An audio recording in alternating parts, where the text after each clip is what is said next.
Terrain de foot, Cléfis frappe les balles. Il s'entraîne ici tous les jours.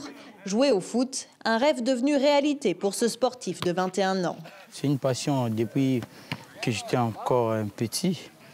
Je voulais faire le foot. C'est pour cela je veux que le foot soit comme mon métier. Il a intégré ce centre de formation unique à Kinshasa quand il avait 15 ans. Avec lui à l'entraînement, une vingtaine d'espoirs du football congolais, encadrés par des coachs professionnels. Machete, il pose toujours un mouvement. Former la future génération de footballeurs congolais, c'est l'idée de cet ancien joueur international.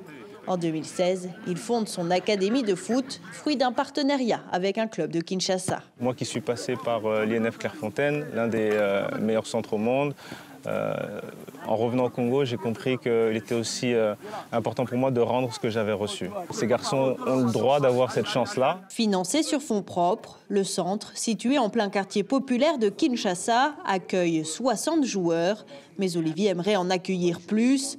Alors il a troqué son survêtement de sport pour un costume de ville pour se rendre à la semaine française de Kinshasa et essayer d'attirer des investisseurs français. Investir dans le sport, c'est aussi une manière d'aider les personnes dans un pays à se réunir, à vivre ensemble. Le sport réunit les différentes couches sociales, les différents âges. Dans un club, il y a les tout-petits, il y a les bénévoles qui très souvent sont des anciens, et il y a les personnes, on va dire, qui sont dans la quarantaine, et ils vivent ensemble autour d'une seule et même passion.